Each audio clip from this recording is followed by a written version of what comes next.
Hey everyone, today I'm coming to you with another figure from the Retro Spider-Man animated Wave 2. Today we're going to be reviewing the brand new Marvel Legends Retro Shocker. So this is the third figure I have reviewed from this wave.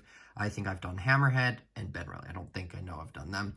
Still waiting on those other three. I haven't gotten any calls for them yet, so don't know when those are going to come in, but I did get Shocker at GameStop Canada. I paid little under $30, but there you can see the package. We'll get more into that once we get into the review.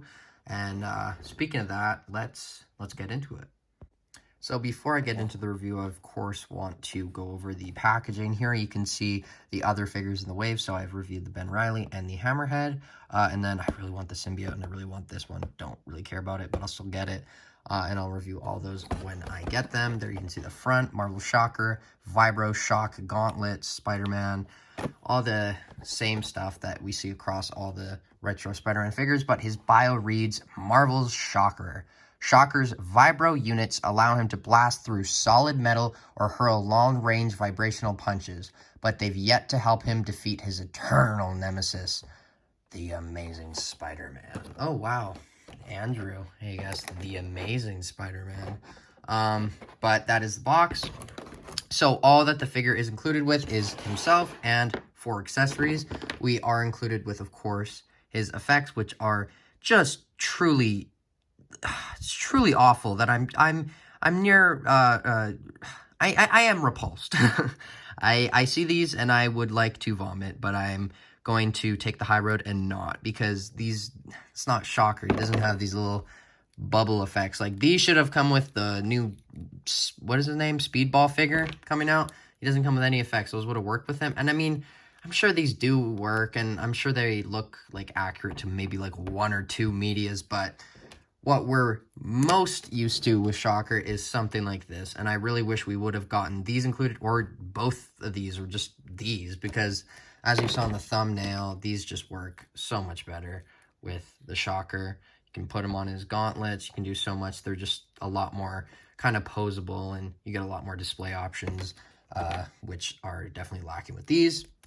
And then his other accessories, this is very weird because this is an entirely new sculpted figure. None of this is reuse. So therefore, there are some things here that are new that we're not really used to with Hasbro. And that is these arms, because these hands, as you can see, they are not the standard kind of, here we'll look at the old Shocker, but you see how all the wrists on most action figures by Hasbro can do this, but these are just swivel because of this big chunk of metal, or the gauntlet itself. So you can't like move, you can move it here, but you can't do anything else with them. So they're kind of solid, kind of like the Beast from the X-Men like 5-pack. And then here we have his extra hands, which are great to get because, you know, display options. These are kind of his relaxed hands, or his grabbing hands, or his whatever hands, but that's what it looks like off, and you can kind of just slide those on. It's very stiff. That's one thing with this figure. I've tried to kind of, you know, play with it a bit so it would loosen, but the joints are just very stiff, so I'd recommend kind of posing him around a bit before you, I don't know, before you put him on the shelf. But there you can see what he looks like with the relaxed hands or open, but they look really good. So that's maybe a flaw to some, but I don't really care because we get the options for the hands, so it doesn't really bother me. And yeah, that's all his accessories really. But the figure itself, now this is another one of those cases where, you know, you have the sculpted in lines, but you do not have any painted black lines, which would have been great, but, you know, beggars can't be choosers, as we all know. But just like the sculpting and all the detail on this figure is truly amazing. Like on the boots, you get that kind of leathery texture, which carries up to the kind of bodysuit. And it's just all really, you know, flush. Doesn't like, you know, no like weird kind of cuts, just all blends together really well. There is a bit of, this is a kind of a problem with this figure because the shoulders are a little tight, so at least on mine, this side kind of bashes when you hit the, I guess I got to tuck it in. It's possible, but you just got to be careful. And then I did want to show you kind of, well, I have him here. This is the 2017 Sandman Build-A-Figure Wave Shocker. Now, I actually really like this figure. It was one of the better Bucky Cap figures, in my opinion, but now that I see these together, this is, I mean, it's good. It's going to go on my modern Spider-Man villain shelf. This will go on my classic, but, I mean, I guess this does have black lines, so you kind of see what I mean. That would have been really cool, and I've seen some customs, and they all look great, but, you know, this was all just painted, no sculpt. No, we get the sculpt, but no paint, so I guess you can't get both with Hasbro. You get one or the other, and then, I don't know what that stands for. V for Shocker. Yeah. But he's all pinless, just a really good figure overall, but it is kind of just those 3 colors, so not a lot to go over.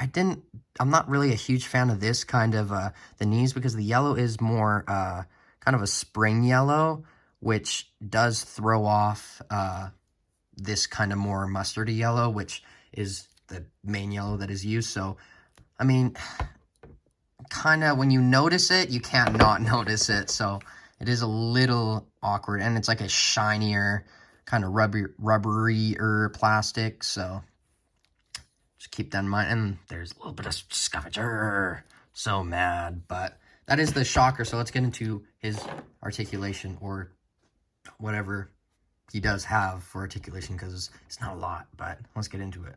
So I'm going to try to do this really quick, because I tend to take a while on these, but the head goes up that far, goes down that much, no tilt, full 360. Arms do go out that far, which is very good. And then just be careful when you bring them down. Full 360, of course. Bicep swivel, double jointed elbows. You kind of get that plastic there as well. But this kind of only actually goes in a decent amount. And it doesn't matter which hand you're using, because they all have this rounded metal part. And then this just moves on all sides. No articulation, as I've mentioned numerous times. The ab crunch does bend forward that far. Goes back that much. There is a waist cut, which means you get the waist swivel. Legs will kick forward that far. They will not kick back. He does the splits that much. Upper thigh cut, double jointed knees, which are very stiff. I think one of the sides was more stiff. Yeah, it was this side, but double jointed knees. Boot cut, so boot swivel. This doesn't move, but it is a little kind of loose, and you can kind of see there's a bit of shape in there on both of them. This one looks good, but for some reason, this one looks a little off. And then, of course, ankles go up, down, and ankle rocker pivot. So that is the articulation. What is that position? Anyway, let's get on to the comparisons. So for comparisons, here we have him next to the Sandman Build-A-Figure Wave Shocker. So, you know, they kind of have something good about each of them and some bad things about each of them. So, I mean, you put them together and you kind of get the perfect Shocker. But another figure, of course, is I guess Spider-Man has 2 electric-focused villains. So here we have Electro from the Retro Wave 1. So that kind of goes very well with the Shocker. And then the Sandman, which I never got around to reviewing, but I should have. It's a good figure. I just got kind of a loose point there. So those 3 look great together. And then, of course, here we have him next to one of his wave mates. We have the Hammerhead, which is such a great figure. And then, of course, that's a great figure. This is the figure. Spooderman. Petus Parker. The Retro Spidey. So, obviously, that's the main comparison you guys want to see. And they do look beautiful together. So, I'm sure you guys can get some cool shots with these 2. I'm excited to see them when you guys get this figure, because it is still fairly new. But let's get into my final thoughts, I guess. So my final thoughts on this figure is, honestly, we were kind of in need, I don't want to say kind of, we were in need of a new Shocker, and I actually think they did I think they did a really good job. I kind of did have some, negatives with it, without, like, this, colored in lines, and just kind of looks a little cheap for a Marvel Legend, but now that I've reviewed it, and it's in the spotlight, I can kind of just appreciate all the detail and, time that the team put into this, so great job, you 3. You know who you are, Marvel Legend team. Great job. Keep up the work. This is a really good figure, and I would recommend it if you want a good Shocker. And if you do have this one, I'd still get this, because this has way more than this one. But overall, I'm going to give this figure an 8 out of 10. Please let me know what you think about him in the comments below. Are you going to pick him up? Are you going to get any others from this wave? What do you think of the wave as a whole? And, of course, like and subscribe. And I will see you in my next video, which we will see what that will be when we see it. But until then, bye, guys.